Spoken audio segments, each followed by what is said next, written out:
नमस्कार, आप सभी का स्वागत है यूथ अध्ययन की चैनल पे। देखिए एक बार फिर से मैं आप सभी के बीच एचपीटेट नवंबर 2025 के लिए जीके की मैराथन नंबर 5 लेके आ चुका हूँ।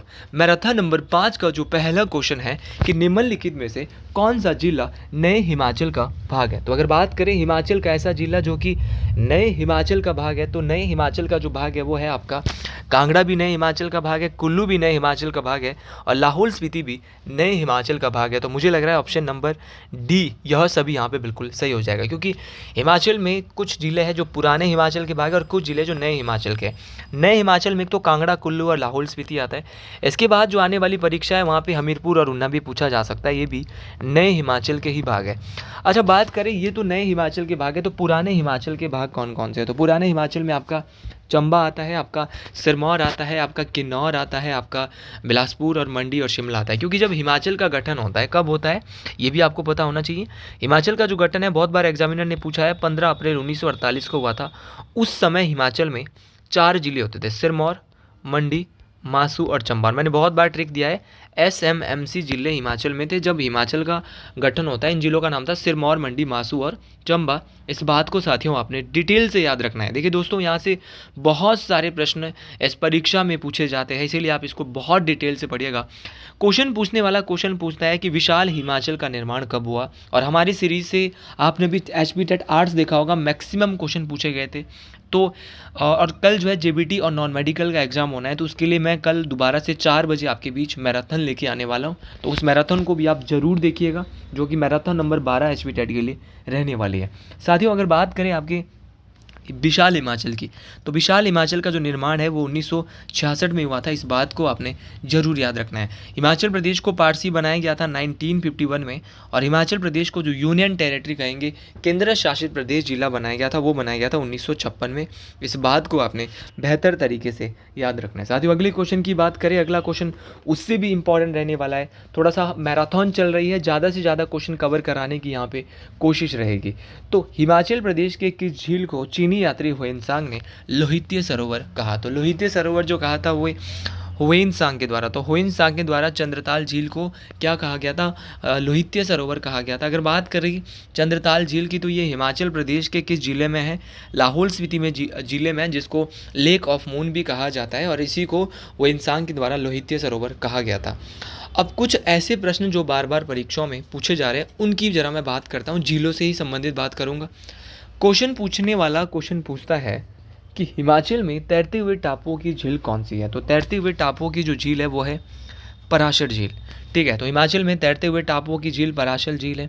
हिमाचल की सबसे बड़ी गंदे पानी की झील आपकी कराली झील है, जो कि शिमला में है, और पराशर झील जो है आपकी मंडी में है। बहुत दफ़ा क्वेश्चन पेपर में आता है कि 60 टापुओं की झील कौन सी है। तो साथियों, अगर बात करें 60 टापुओं की झील की, तो जो रिवाल्सर झील मंडी की है वो 60 टापुओं की झील है। इस बात को आपने बेहतरीन तरीके से याद रखना है। क्वेश्चन बहुत बार पूछा जा रहा है कि डल झील कहाँ पर है। तो डल झील कांगड़ा की धर्मशाला में स्थित है। ये बात आपको बेहतरीन तरीके से याद रखना है। क्वेश्चन पूछने वाले ने क्वेश्चन एक बार ये पूछा था कि जो आपकी चंबा की वो कौन सी झील है जो अधिकांश समय बर्फ़ से ढकी रहती है। तो अधिकांश समय जो बर्फ़ से चंबा की झील ढकी रहती है वो चंद्रगुप्ताल झील। अगले क्वेश्चन की बात करते हैं कि हारला हिमाचल प्रदेश के किस नदी की सहायक नदी है। देखिए, इस क्वेश्चन को हमने बहुत बार पढ़ लिया है कि जो हारला है वो हिमाचल के किस की सहायक नदी है। तो किस नदी की सहायक नदी है हारला। तो अगर हारला की साथियों बात करें, तो हारला जो आपकी किसकी सहायक है, तो हारला आपकी ब्यास की सहायक है। और अगर बात करें हारला नदी की, तो ये कुल्लू के भुंतर में ब्यास नदी में मिलती है। इस बात को आपने डिटेल से याद रखना है। देखिए, अगर बात करें ब्यास नदी की मुख्य सहायक नदियों की, तो पार्वती ब्यास की सहायक है, मलाना नदी ब्यास की सहायक है, सोलंग नदी ब्यास की सहायक है, आपकी मनालसू है, आपका फोजल है, सरवरी है, देहर है, हंसा है, तीर्थन है, ज्यूणी है, सुकेती है। ये सारी की सारी किसकी सहायक है, आपकी ब्यास नदी की सहायक नदियाँ हैं। इस बात को आपने याद रखना है। एक बार पुनः मैं आपको बोलता हूँ, पूछी जा सकती है जेबीटी एग्जाम में, पार्वती, मलाना, सोलंग, मनालसू, फोजल, सरवरी, देहर, हंसा, तीर्थन, जूनी और सुकेत, ये सारी की सारी किसकी है, आपकी ब्यास नदी की सहायक है। अगर ब्यास की बात करूँ तो ब्यास नदी का जो उद्गम है वो रोहतांग दर्रे से होता है, और ब्यास नदी का वैदिक नाम है अर्जिकिया, और जो संस्कृत नाम है वो बिपाशा है। इस बात को आपने बेहतरीन तरीके से याद रखना है। यहाँ से कोई सा क्वेश्चन भी पूछा जा सकता है, इसलिए आप एक ही क्वेश्चन को डिटेल से ध्यान रखें। और ब्यास नदी हिमाचल प्रदेश में कुल 256 किलोमीटर बहती है, ये बात भी आपको डिटेल से याद रखनी है। हिमाचल की सबसे लंबी नदी सतलुज है। जल घनत्व के हिसाब से देखूँ तो सबसे बड़ी नदी चिनाब है, इस बात को आपने याद रखना है। अगला क्वेश्चन है कि धार जंजियार किला किसने बनवाया? तो अगर बात करें धार जंजियार किले की, तो इस किले का जो निर्माण है वो किसके द्वारा किया गया? तो इस किले का निर्माण संसार चंद के द्वारा किया गया। इस बात को आपने बेहतरीन तरीके से याद रखना है। बहुत बार क्वेश्चन पूछने वाला क्वेश्चन पूछता है कि आपका जो जातक किला है वो कहाँ पर है? तो जातक किला जो है वो सिरमौर के राजा रणजौर सिंह के द्वारा बनाया गया, जो कि सिरमौर में नाहन के साथ लगता है। अगर बात करें, आपका बहुत बार पूछा गया है आपका कमलागढ़ किला कहाँ पर है? आपका सिकंदरधार में ये पड़ता है कमलागढ़ किला। सुजानपुर किला जिसको घमंडचंद के द्वारा बनाया गया, हमीरपुर में ये पड़ता है सुजानपुर किला। तो ये भी आपको याद रखना है। बहुत बार क्वेश्चन पूछने वाला क्वेश्चन पूछता है कि आपका जो शाहपुर किला है वो कहाँ पर है? तो शाहपुर किला जो है वो कांगड़ा में है। आपका जो बहुत बार एक बार क्वेश्चन पूछा गया था कि तारागढ़ किला कहाँ पर है? तो तारागढ़ किला नूरपुर के राजा जगत सिंह के द्वारा बनाया गया, जो कि चंबा में है। गणेशगढ़ किला कहाँ पे? तो गणेशगढ़ किला जो है वो भी, जो कि गणेश वर्मन के द्वारा बनाया गया था, ये भी चंबा में है। तो ये सारे किले आपको याद रखना है, बेहतरीन तरीके से याद रखना है। उसी प्रकार बहादुरपुर की बात करूँ तो बिलासपुर में आपका बहादुरगढ़ किला है, जो कि बिलासपुर में है। आपका बछड़ेटू किला भी आपका बिलासपुर में है। तो महल मोरियो किला ये जो है वो भोरंज तहसील में वर्तमान में पड़ता है। ये भी कहाँ पर है? ये आपका यहीं पर है, ठीक है। और महल मोरियो का युद्ध तो आपने सुना ही होगा, मोस्ट इम्पॉर्टेंट है। इसी प्रकार एक हरिपुर किला पूछा जाता है, जो कि हरिपुरधार में है। ये भी आपको बेहतरीन तरीके से याद रखना है। तो महल मोरियो किले की मैं बात कर रहा था, वो भोरंज तहसील हमीरपुर में है, मोस्ट इम्पॉर्टेंट है। अगला क्वेश्चन है कि चंबा के किस शासक ने अपने राज्यों की चूहों की हत्या पर रोक लगाई थी? तो चूहों की हत्या पर जो रोक लगाई थी वो मोशन बर्मन ने लगाई थी, जो कि ऑप्शन में ही साथियों नहीं है। तो ऑप्शन डी के साथ हम जाने वाले हैं। ऐसा नहीं है क्वेश्चन नन ऑफ दीज में भी होता है, इनमें से कोई नहीं, तो ये भी यहाँ पे ऑप्शन होता है।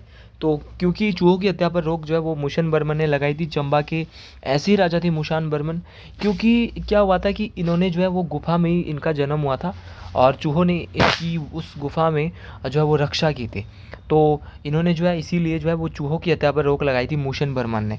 अगर बात करूं मैं चंबा रियासत की, तो चंबा रियासत की स्थापना जो है वो मारू बर्मन के द्वारा की गई थी, ठीक है। ये बात आपको याद रखना है। मारू के द्वारा यहाँ पे चंबा की जो है एक मेरू बर्मन था, एक राजा मारू था। तो चंबा रियासत की स्थापना 550 ईस्वी में मारू के द्वारा की गई, और इनके द्वारा ही जो ब्रह्मापुर को या ब्रह्मपुर को अपनी राजधानी बनाया गया। इस बात को आपने याद रखना। अच्छा, चंबा के ऐसे राजा जिन्होंने अपने नाम के पीछे वर्मन लगाया था, तो उनका नाम था आदित्य वर्मन।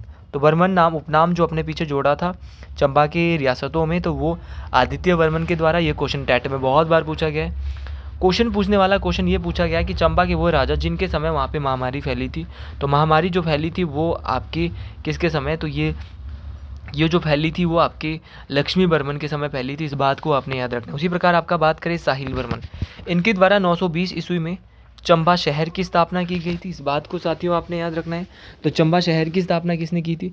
तो चंबा शहर की स्थापना जो है वो किसके द्वारा की गई थी? तो चंबा शहर की स्थापना साहिल बर्मन के द्वारा की गई थी। इस बात को आपने बेहतरीन तरीके से याद रखना है। तो ये सारे क्वेश्चन मोस्ट इंपॉर्टेंट है। देखिए साथियों, परीक्षाओं में काम आने वाले क्वेश्चन है, इंपॉर्टेंट है, इसीलिए आप इन सभी बातों को डिटेल से याद रखें। तो ये मोस्ट इंपॉर्टेंट बात रहने वाली है। और बात करें, साहिल बर्मन की बेटी का नाम चंपावती था, इसीलिए इन्होंने एक नगर को बनाया और जिसका नाम था चंबा। तो चंबा शहर इन्होंने अपनी पुत्री के नाम पे रखा था, चंपावती के नाम पे। तो ये सारे क्वेश्चन आपको याद रखने हैं। अच्छा, एक राजा होते थे युगांकर बर्मन, ये भी चंबा रियासत के राजा थे युगांकर बर्मन।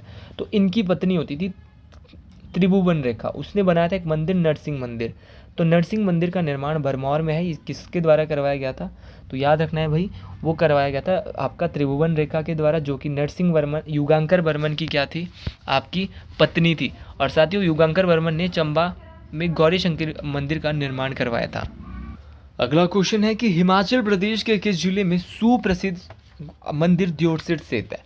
अच्छा, बात करें द्योटसिट मंदिर की, ये कहाँ पर है, क्वेश्चन ये पूछा जा रहा है। तो द्योटसिट मंदिर आपका हमीरपुर ज़िले में स्थित है, ये बात आपको ज़रूर याद रखनी है। और द्योटसिट मंदिर की बात करें, इसको बाबा बालकनाथ मंदिर के नाम से भी जाना जाता है। तो कभी कभार बाबा बालकनाथ मंदिर भी आ सकता है, द्योटसिट मंदिर भी आ सकता है। तो दोनों बातें आपने डिटेल से याद रखनी है।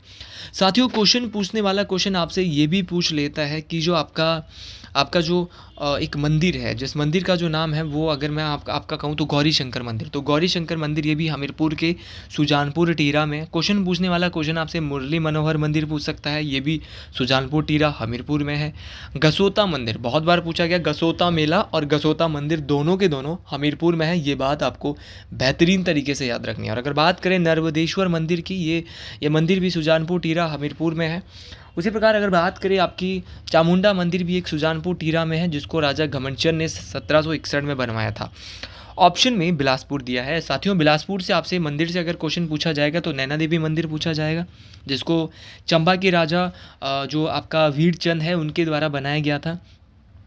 बिलासपुर में आपका गोपाल जी मंदिर है। बिलासपुर में आपकी जो अगर मैं बात करूँ तो चंबा के तो नहीं थे, बिलासपुर जिन्होंने नैना देवी मंदिर बनाया था वो वीरचंद जो है वो एक राजा थे बिलासपुर के, इन्होंने बनाया था आपका नैना देवी मंदिर। उसी प्रकार आपका मुरली मनोहर मंदिर एक बिलासपुर में भी है, जिसको अभय चंद के द्वारा बनाया गया था, मोस्ट इम्पॉर्टेंट है। और जो आपका हमीरपुर में मुरली मनोहर मंदिर है उसको संसार चंद ने बनाया था। ठीक है, तो ये मोस्ट इम्पॉर्टेंट है। और गोपाल जी मंदिर भी बिलासपुर में है, जिसको बिलासपुर के राजा आनंद चंद के द्वारा बनवाया गया था। अगर बात करें आपकी उन्ना की, तो उन्ना में भी आपका कुछ मंदिर है। उन्ना में आपका चिंतपूर्णी मंदिर है, उन्ना में आपका बाबा बड़बाग सिंह जी का है। और तो ये सारे के सारे आपके उन्ना में हैं। उसी प्रकार कांगड़ा की बात करें, कांगड़ा में बहुत सारे शक्ति स्थल है। कांगड़ा में साथियों क्या क्या है, तो कांगड़ा में आपका ज्वालामुखी मंदिर है। कांगड़ा में ही आपका ब्रजेश्वरी माता का मंदिर है। कांगड़ा में आपका मसरूर रॉकेट टेम्पल है, जिनको हिमाचल का एलोरा भी कहा जाता है। ठीक है, तो हिमाचल का एलोरा और हिमाचल का अजंता, दोनों बातें आपको डिटेल से याद रखनी है। तो हिमाचल का जो एलोरा है वो आपका मसरूर रॉकेट मंदिर को कहा जाता है। तो ये हमने यहाँ पे जो चारों जिले ऑप्शन में थे, इनके मंदिर भी हमने देख लिए कि किस जिले में कौन सा मंदिर है।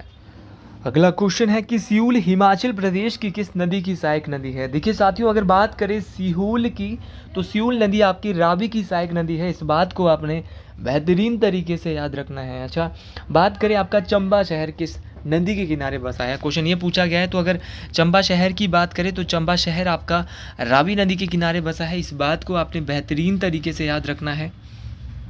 अगर मैं बात करता हूँ रावी नदी की, तो रावी नदी दो जलधाराओं से, दो नदियों से, बादल और तंतागिरी दो नदियों से मिलकर बनी है। रावी नदी का जो प्राचीन नाम है वो इरावती है। इस बात को आपने याद रखना है। तो याद रखना, मोस्ट इम्पॉर्टेंट है। इसका प्राचीन नाम जो है इरावती है, और इसका जो दूसरा संस्कृत नाम है, प्राचीन नाम इरावती है, और इसका वैदिक नाम जो है वो पुरुषुणी है। इस बात को आपने याद रखना है। तो पुरुषुणी और इरावती दोनों बातें आपको जरूर याद रखनी है। रावी नदी की लंबाई जो है वो हिमाचल में कितनी है, ये क्वेश्चन बहुत बार परीक्षा में पूछा गया है। तो रावी नदी की लंबाई 158 किलोमीटर है। इस बात को आपने ज़रूर याद रखना है। भादल नदी आपकी जो है वो रावी बनाती है। तो बादल और तंतागिरी बड़ा बंगाल से जो है वो निकलती है, और जो है वो मोस्ट इम्पॉर्टेंट है। भादल और तंतागिरी ये दोनों के दोनों रावी की। इसके अलावा बैरा नदी रावी की सहायक है। बुधिल हो गया, तंतागिरी हो गया, तुंढा हो गया, साहो हो गया, और चिरचिंद नाला हो गया। तो रावी की आपने सारी की सारी याद रखनी है। बेरा नदी पूछी जा सकती है, तंतागिरी पूछा जा सकता है, तुंढा पूछा जा सकता है, साहो पूछा जा सकता है, और जो चिरचिंद नाला है वो भी आपका रावी नदी की ही सहायक नदी है। इस बात को आपने बेहतरीन तरीके से याद रखना है। अगला क्वेश्चन एक बार पुनः बेहतरीन क्वेश्चन आपके बीच आ रहा है कि जो बाबा बड़बाग सिंह मेला है वो हिमाचल प्रदेश के किस जिले में मनाया जाता है। तो ये बहुत बेहतरीन क्वेश्चन है कि जो बाबा बड़बाग सिंह मेला है वो हिमाचल में कहाँ मनाया जाता है। देखिए साथियों, ये क्वेश्चन बहुत इंपॉर्टेंट है, और ये परीक्षा में पूछा जाता है। तो बाबा बड़बाग सिंह मेला उन्ना में मनाया जाता है, लेकिन एग्जैक्ट अगर आपसे पूछा जाए साथियों कि उन्ना में कहाँ मनाया जाता है, तो उन्ना की मैडी नामक स्थान में ये मेला मनाया जाता है। ये बात भी आपको बेहतरीन तरीके से याद रखनी है। और जो बात बेहतर तरीके से याद रखी होती है वो आप जीबीटी हो चाहे नॉन मेडिकल का पेपर हो, आप गलत नहीं कर सकते। करंट अफेयर की वीडियो मेरी जरूर देख ले, वहाँ से भी पक्का क्वेश्चन आने वाला है। देखिए, बाबा बड़बाग सिंह का मेला आपका उन्ना में लगता है। अच्छा, और भी हिमाचल प्रदेश के बहुत सारे मेले हैं जो कि परीक्षाओं में पूछे जा सकते हैं, जैसे कि आपका पिपलू मेला कहाँ पे लगता है? तो पिपलू मेला मई जून महीने में लगता है और उन्ना में लगता है। आपका चिंतपूर्णी मेला जो कि जहाँ पे सती माता के चरण गिरे थे, जो हमारा चिंतपूर्णी जो माता का मंदिर है वो मोस्ट इम्पॉर्टेंट, और माता का आशीर्वाद और महादेव का आशीर्वाद आपके ऊपर हमेशा बना रहना चाहिए, तभी आपका ये पेपर निकल सकता है। तो चिंतपूर्णी आपका उन्ना में है जहाँ पे सती माता के चरण गिरे थे। उसी प्रकार आपका अ, और ज़िले यहाँ पे दिया है सोलन। सोलन में आपका जो फेमस है वो है आपका शूलिनी मेला। शूलिनी मेला जो है मोस्ट इम्पॉर्टेंट है, राज्य स्तरीय मेला है। उसी प्रकार आपका सोलन में एक मेला लगता है शायरी मेला। तो शायरी मेला की बात करूँ तो ये शायरी मेला ये अर्की सोलन में लगता है शायरी मेला, और ये भैंसों की लड़ाई के लिए बहुत ज़्यादा फेमस होता था, और जुलाई माह में ये लगता है ये मेला 16 जुलाई के आसपास। उसी प्रकार आपका मंडी दिया है। मंडी के अलावा सबसे पहले सिरमौर पर लेते हैं। सिरमौर में आपका दिवाली के 10 दिन बाद आजकल चल रहा है रेणुका में रेणुका मेला, जो कि सिरमौर में होता है और बहुत ही सुप्रसिद्ध ये मेला है। अंतर्राष्ट्रीय मेला है रेणुका माता का मेला, जो कि नवंबर माह में लगता है। साथियों, इस बात को आपने बेहतरीन तरीके से याद रखना है। अच्छा, बात करें यहाँ पे मंडी ज़िले की कि मंडी में क्या होता है, तो अगर मंडी की बात करें तो मंडी की सबसे फेमस है मंडी की शिवरात्रि। तो मंडी की शिवरात्रि बहुत ज़्यादा फेमस है, और ये बात आपको याद रखना है, मंडी की शिवरात्रि बहुत ज़्यादा परीक्षाओं में भी पूछी जाती है। मंडी का जो शिवरात्रि मेला है वो मंडी के पड्डल मैदान में लगता है। क्वेश्चन एक बार ये भी पूछा गया था, और इसको जो मंडी का जो शिवरात्रि मेला है उसको अजबर सेन के द्वारा शुरू किया गया था। ये 7 दिन का मेला लगता है, ये भी मोस्ट इम्पॉर्टेंट है। उसी प्रकार साथियों आपका एक मंडी में लगता है आपका छेछू मेला। तो छेछू मेला जो लगता है वो आपका कहाँ लगता है? ये भी आपका मंडी में लगता है, रिवालसर मंडी में लगता है।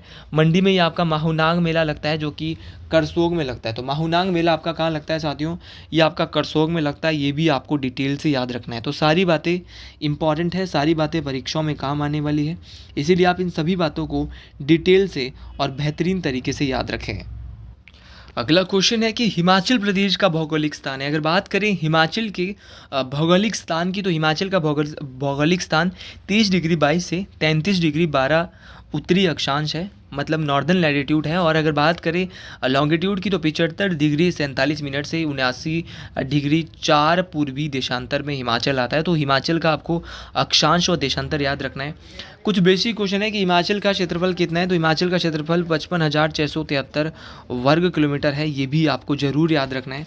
साथियों, कुछ गलतियां हमसे भी हो जाती है, कुछ त्रुटियां हो जाती है, जिसके लिए मैं आपसे क्षमा चाहता हूं। अगर कोई भी वीडियो में गलती हो जाती है तो उसको मैं बाद में पिन कर लेता हूं, क्योंकि इतने सारे क्वेश्चन जब एक साथ बताने होता है। लास्ट टाइम क्या हो गया था, जो मैराथन नंबर 4 है वहाँ पे गलती से मैंने सिख धर्म के संस्थापक कोई और बोल दिया था, जबकि मैंने बोलना वहाँ में गुरुमुखी लिपि की भी बात कर रहा था और सिख धर्म के संस्थापक की भी बात कर रहा था। सिख धर्म के जो संस्थापक प्रवर्तक है वो गुरु नानक देव है।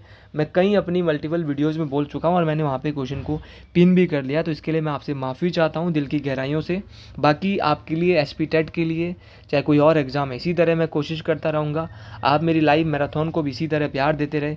बहुत कुछ आपसे सीखने को मिल रहा है साथियों। अगला क्वेश्चन है, बहुत आसान क्वेश्चन है कि जनगणना 2011 के अनुसार हिमाचल प्रदेश का लिंग अनुपात क्या था? हिमाचल प्रदेश का जो सेक्स रेशो है वो क्या था? इस क्वेश्चन को मैं पढ़ाते पढ़ाते थक गया था, और टेट आर्ट्स में आपने देखा ही होगा, वहाँ पे सीधा क्वेश्चन यहाँ से आया था। तो हिमाचल प्रदेश का जो लिंग अनुपात है वो है 9:7, मतलब कि 1000 पुरुषों की तुलना में हिमाचल में 972 महिलाएं हैं। ये बात आपको डिटेल से याद रखना है। अच्छा, हिमाचल का लिंग अनुपात 2011 में 972 था, लेकिन ये बताइए कि किस जिले का लिंग अनुपात सबसे ज़्यादा था? तो सबसे ज़्यादा आपका हिमाचल प्रदेश का ऐसा जिला जिसका लिंग अनुपात सबसे ज़्यादा था, हमीरपुर का था। 1095, कई किताबों में 1096 भी दिया है, तो दोनों को साथ लेके हम चल सकते हैं।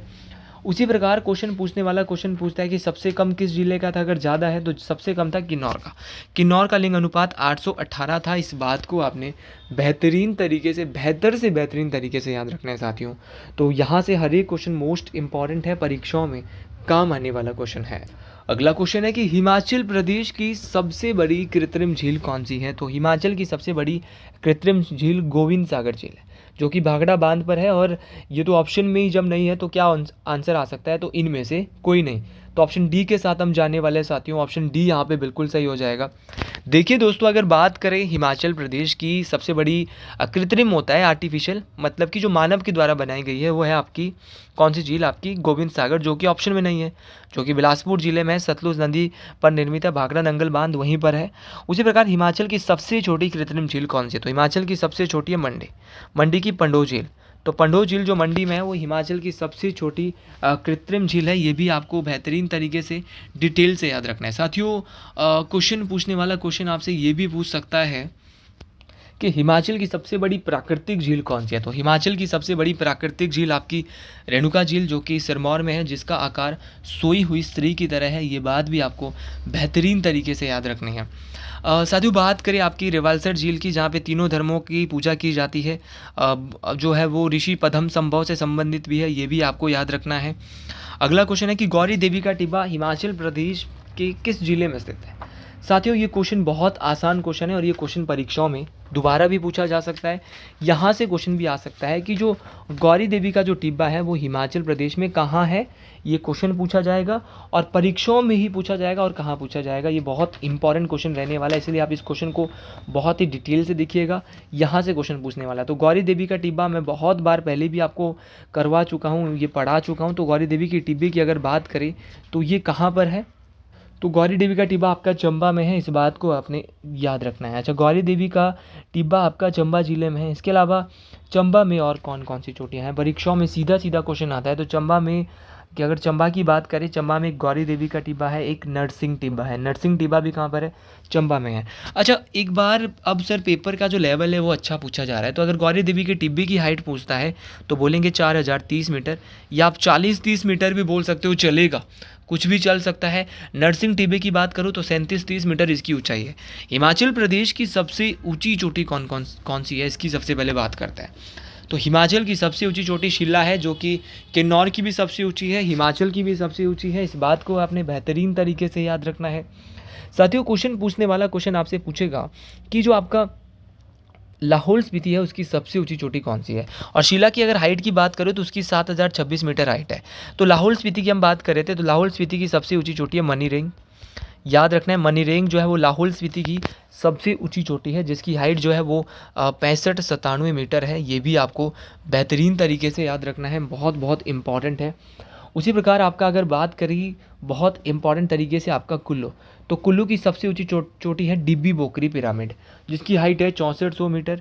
चंबा की सबसे ऊंची चोटी पीर पंजाल है आपका। शिमला की सबसे ऊंची चोटी चांसल चोटी है। अगर बात करें कांगड़ा की, तो कांगड़ा की हनुमान टिब्बा है। हनुमान टिब्बा की जो हाइट है वो 48-60 मीटर के आसपास है, ये भी आपको जरूर याद रखना है। उसी प्रकार बात करें सिरमौर जिले की, तो सिरमौर जिले में हमारे चूड़ेश्वर महादेव शिरगुल महाराज की चोटी सबसे बड़ी है, जिसका हाइट यहाँ पे 36-47 मीटर है। ये भी आपको बेहतर तरीके से याद रखना है। सोलन का रोल देखो बहुत अच्छा है हिमाचल में, इसीलिए वहाँ की चोटी है माउंट करोल, और माउंट करोल की जो हाइट है वो 2280 मीटर है। क्योंकि जेबीटी में अक्सर ऐसे क्वेश्चन पूछ लिए जाते हैं अंदर जाके। बिलासपुर की सबसे ऊंची चोटी बहादुरपुर है, जिसकी हाइट 1980 मीटर है साथियों। और अगर बात करें आपके उन्ना की, तो उन्ना की सबसे ऊंची चोटी बारवेन, जिसकी हाइट 1200 मीटर है। और एक और है आपकी हमीरपुर की, जिसका नाम है अवा देवी, जिसकी हाइट आपकी 1100 मीटर है। इस बात को आपने बेहतरीन तरीके से याद रखना है। तो ये सारे क्वेश्चन बहुत इंपॉर्टेंट है, ये सारे क्वेश्चन परीक्षाओं में पूछे जाते हैं और एक एक करके बेहतर तरीके से ये क्वेश्चन साथियों पूछे जाते हैं। अगला क्वेश्चन है कि फुलेश त्यौहार हिमाचल प्रदेश के किस जिले में मनाया जाता है। अगर बात करें फुलेश फेस्टिवल की, तो फुलेश फेस्टिवल जो है वो हिमाचल प्रदेश के किन्नौर जिले में मनाया जाता है। इस बात को आपने ज़रूर याद रखना है। अच्छा, फुलेश तो आपका किन्नौर में मनाया जाता है, और ये जो है वो जो कहाँ होता है, ये भादों के महीने में शायद लगता है। ये फुलेश फेस्टिवल किन्नौर जिले में होता है और इसे एक नाम दिया जाता है उख्यांग। तो किन्नौर में किस फेस्टिवल को उख्यांग भी कहा जाता है, तो फुलेश फेस्टिवल को उख्यांग के नाम से भी साथियों जाना जाता है। उसी प्रकार आपके हिमाचल में बहुत सारे फेस्टिवल होते हैं, जैसे कि अगर लाहौल स्पीति की बात करें, कल ही मैंने पिछली अपनी एक आंसर की वीडियो में बताया था कि हालदा फेस्टिवल कहाँ होता है। तो हालदा फेस्टिवल आपका लाहौल स्पीति में होता है, जो कि दिवाली के समांतर होता है। उसी प्रकार आपका एक चेरवाल फेस्टिवल होता है। तो चेरवाल फेस्टिवल जो है वो मोस्ट इम्पॉर्टेंट है। तो चेरवाल फेस्टिवल आपका जो है ये भी हिमाचल प्रदेश के कहाँ पे मनाया जाता है, तो ये हिमाचल प्रदेश की आपकी चंबा ज़िले में मनाया जाता है और चंबा में इस त्योहार को ना चेरवाल नहीं कहते, पतरोड़ू कहते हैं, पतरोड़ू। ठीक है, तो पतरोड़ू होता है आपका मतलब अरबी के पत्ते। ठीक है, तो अरबी के पत्ते का एक पकवान बनाया जाता है, तो उसी प्रकार का होता है आपका चेरवाल फेस्टिवल। उसी प्रकार आपका जो मोस्ट इम्पॉर्टेंट है आपका, बहुत बार पूछा जाता है बूढ़ी दिवाली कहाँ की फेमस है। तो बूढ़ी दिवाली जो है वैसे आपकी जो फेमस है वैसे तो सिरमौर में भी होती है, लेकिन जो जो निरमंड की बूढ़ी दिवाली है वो हिमाचल में बहुत ज़्यादा फेमस है। और निरमंड का जो भुंडा उत्सव है वो भी बहुत ज़्यादा फेमस है आपका हिमाचल की। अगर मैं देखूँ तो निरमंड की बूढ़ी दिवाली और निरमंड का जो ये फेस्टिवल है दोनों के दोनों बहुत ज़्यादा फेमस है साथियों। ये बात आपको बेहतरीन तरीके से याद रखनी है। तो निरमंड का भुंडा फेस्टिवल आपको याद रखना है। नवाला फेस्टिवल किसका फेस्टिवल है? तो नवाला गद्दियों का फेस्टिवल है। ये भी आपको बेहतर तरीके से याद रखना है कि नवाला किसका फेस्टिवल है। तो नवाला जो है वो गद्दियों का फेस्टिवल है, ये भी आपको ज़रूर याद रखना है। उसी प्रकार अगर मैं बात करूं आपका जो साजो फेस्टिवल है, तो साजो फेस्टिवल आपका जहाँ पे देवताओं की विदाई होती है और ये मांग या फागुन के माह में ये लगता है। ये जो आपका साजो फेस्टिवल है ये परीक्षाओं में बहुत ज़्यादा पूछा जाता है। आपका जापरो फेस्टिवल है, जो कि जापरो एक नृत्य भी है जो कि किन्नौर में होता है। नलवाड़ी मेला कहाँ लगता है? तो नलवाड़ी मेला आपका बिलासपुर में लगता है, जिसको 1889 में डब्ल्यू गोल्डस्टीन के द्वारा शुरू किया गया था। मार्च के महीने में ये मेला लगता है। मोस्ट इम्पॉर्टेंट है। नलवाड़ी मेला एक पशुओं का मेला है। अच्छा, अगर बात करें आपकी कुल्लू के दशहरे की, तो कुल्लू का दशहरा जो है इसको राजा जगत सिंह के द्वारा शुरू किया गया था। मोस्ट इम्पॉर्टेंट है और ये बहुत इम्पॉर्टेंट मेला है। तो अगले क्वेश्चन की ओर बढ़ते हैं। अगला क्वेश्चन है डूंगरी मेला हिमाचल प्रदेश में कहाँ पे लगता है? मेले और त्योहारों से क्वेश्चन आता ही आता है। डूंगरी मेला, जिसको जो है वो माता हिडिंबा मेले के नाम से भी जाना जाता है, ये जो है वो आपका कुल्लू ज़िले में मनाया जाता है। तो डूंगरी मेला आपका कुल्लू ज़िले में मनाया जाता है और ये मेला जो है वो माता हिडिंबा माता को समर्पित है और ये मई के महीने में मनाया जाता है। ये बात आपको याद रखना है। उसी प्रकार आपका कुल्लू दशहरा अंतर्राष्ट्रीय है और ये कुल्लू के ढालपुर मैदान में अभी पीछे मनाया गया था और इसको 1651 में इसको शुरू किया गया था। ये भी आपको ज़रूर याद रखना है। कुल्लू में आपका सहारी यात्रा भी होती है, ये भी महीने के महीने में ही होती है। अगला क्वेश्चन है कि प्रथम गुट निरपेक्ष सम्मेलन कहाँ हुआ था? तो पहला गुट निरपेक्ष सम्मेलन आपका बेलग्रेड में साथियों हुआ था। ये बात आपको बेहतरीन तरीके से याद रखनी है। और अगर बात करें भारत में गुटनिरपेक्ष देशों का कौन सा सम्मेलन हुआ था, और पहला सम्मेलन जो इसका हुआ था वो 1961 में हुआ था। ये भी आपको याद रखना है। मोस्ट इम्पॉर्टेंट है। और क्वेश्चन पूछने वाला क्वेश्चन ये पूछता है कि जो भारत में इसका जो सम्मेलन हुआ था वो कौन से नंबर का हुआ था? तो भारत में गुटनिरपेक्ष देशों का 7वां सम्मेलन नई दिल्ली में हुआ था। ये भी आपको जरूर याद रखना है। दोस्तों, क्वेश्चन पूछने वाला क्वेश्चन पूछता है कि गुटनिरपेक्ष देशों के सदस्य संस्थापक नेता कौन थे? तो पंडित जवाहरलाल नेहरू, आपका मार्शल टीटो, आपका सुकर्णो, आपका गमाल अब्देल नासिर और कवामे नक्रुमा। तो कवामे नक्रुमा, सुकर्णो, अब्देल नासिर और आपका पंडित जवाहरलाल नेहरू। तो ये सारे के सारे गुटनिरपेक्ष उसका थे गुटनिरपेक्ष आंदोलन के संस्थापक नेता थे। ये भी आपको याद रखना है। अगला क्वेश्चन है कि हिंदू महासभा का गठन कब किया गया? देखिए साथियों, हिंदू महासभा का जो गठन है वो 1915 में मदन मोहन मालवीय के द्वारा किया गया। इस बात को आपने जरूर याद रखना है। और अगर बात करें मदन मोहन मालवीय की, इनके द्वारा हिंदू महासभा का गठन किया गया था। इनके द्वारा कुछ पत्रिकाएं लिखी गई थी, जैसे कि अभ्युदय। बहुत बार जेबीटी टेट में ये पत्रिका पूछी गई है कि अभ्युदय पत्रिका किसने लिखी है, और लीडर पूछी गई है नॉन मेडिकल में। तो लीडर हो गया, अभ्युदय हो गया, आपका मर्यादा हो गया। हिंदुस्तान टाइम्स जैसे समाचार पत्रों का ये प्रकाशन कर चुके हैं। ये भी आपको याद रखना है। तो ये मोस्ट इम्पॉर्टेंट है। सबसे ज़्यादा पूछा जाता है अभ्युदय और लीडर और मर्यादा। तो ये तीनों इनकी बहुत ज़्यादा इंपॉर्टेंट है। हिंदुस्तान टाइम्स को आप याद रखो या ना रखो, लेकिन ये मदन मोहन मालवीय के द्वारा लिखी गई थी। इस बात को आपने याद रखना है। अच्छा, क्वेश्चन पूछा जाता है कि महात्मा गांधी पहली बार शिमला कब आए थे? तो ये क्वेश्चन बहुत ज़्यादा इंपॉर्टेंट हो जाता है। तो महात्मा गांधी पहली बार 12 मई 1921 को शिमला आए थे। और जब महात्मा गांधी शिमला आए थे तो उनके साथ कौन कौन आया था? तो उनके साथ जो है वो ये लॉर्ड रेडिंग को मिलने आए थे। तो इनके साथ जो शिमला आए थे वो कस्तूरबा गांधी, मदन मोहन मालवीय और लाला लाजपत राय इनके साथ शिमला आए थे। तो शिमला की यात्रा इनके साथ किस किसने की थी, ये भी क्वेश्चन पूछा जाता है। और एक बार बहुत बेसिक क्वेश्चन पूछा गया था कि महात्मा गांधी कितने बार शिमला आए थे? तो विकिपीडिया के मुताबिक अगर मैं कहूँ तो महात्मा गांधी 10 बार शिमला आ चुके हैं। ये भी आपको ज़रूर याद रखना है। अगला क्वेश्चन है कि प्रथम आम चुनाव में मत अधिकार की आयु कितनी थी? तो जो जब चुनाव हुए थे पहली बार 1951-52 में, तो उस समय जो आयु थी आपकी मतदान करने की वो 21 साल होती थी। लेकिन बाद बाद में क्या होता है भारत में, जो 61वां संविधान संशोधन होता है जिसको 1989 में लागू किया जाता है, उसमें ये बोला जाता है 61 कॉन्स्टिट्यूशनल अमेंडमेंट 1988 का होता है, लेकिन इसको लागू किया जाता है 1989 में। तो यहाँ पर साथियों अगर मैं बात करूँ तो यहाँ पर बोला जाता है कि जो मतदान की आयु है उसको 21 से घटाकर 18 वर्ष कर दो, ये बात यहाँ पर बोली जाती है। तो ये बातें मोस्ट इंपॉर्टेंट है, परीक्षाओं में साथियों पूछी जाती है और हर एक बात बहुत बहुत इंपॉर्टेंट है। तो ये बात आपको बेहतरीन तरीके से याद रखनी है, परीक्षाओं में पूछी जाती है। तो याद रखना प्रथम आम चुनाव में जो मत अधिकार की जो आयु थी वो 21 थी, लेकिन अब जो है वो कितनी हो चुकी है, 18 हो चुकी है। वर्तमान के साथ जीना है। और कौन से संविधान संशोधन के तहत कम किया, तो याद रखना है 61वां संविधान संशोधन 1988, जिसको बाद में लागू किया था किसके तहत, आर्टिकल। और याद रखना है मोस्ट इंपॉर्टेंट है 1989 को इस बिल को लागू किया गया था। अगला क्वेश्चन है कि भारत में कितनी भाषाओं को असंवैधानिक मान्यता प्राप्त है? तो भारत में 22 भाषाओं को। और भाषाओं के बारे में भारतीय संविधान की 8वीं अनुसूची में बताया गया है। जब भारत का संविधान बना था तो भारत के संविधान में मात्र 14 भाषाएं थी, लेकिन अब 8 बढ़ गई है और कितनी हो गई है, अब 22 भाषाएं हो चुकी है। और याद रखना अंग्रेजी भाषा भारत की भाषाओं की संवैधानिक मान्यता अंग्रेजी भाषा को प्राप्त नहीं है साथियों, इस बात को आपने याद रखना है, मोस्ट इंपॉर्टेंट है। तो ये सारे क्वेश्चन आपसे परीक्षाओं में पूछे जाते हैं, चाहे आप कोई सा क्वेश्चन भी याद कर लो, हर एक क्वेश्चन इंपॉर्टेंट आपके लिए रहने वाला है। जितने इंपॉर्टेंट तरीके से आप इनको पढ़ोगे उतना ही बेहतरीन तरीके से आपको ये चीज़ें क्लियर होने वाली है। तो आपने याद रखना है, एक तो आपका भोजपुरी और एक अंग्रेजी, ये भारतीय संविधान की 8वीं अनुसूची में नहीं है। तो साथियों आज के लिए इतना ही। अगर आपको भी मेरी वीडियो पसंद आई हो, और एक चीज़ और कि भारतीय संविधान में कितनी अनुसूचियाँ है, तो भारतीय संविधान में 12 अनुसूची है। जब संविधान बना था तो 8 थी, तो और भाग अब जो है वो 25 हो चुके हैं, पहले कितने थे, 22 थे। तो आज के लिए इतना ही। वीडियो पसंद आई हो कमेंट बॉक्स में ज़रूर लिखें। हर हर महादेव।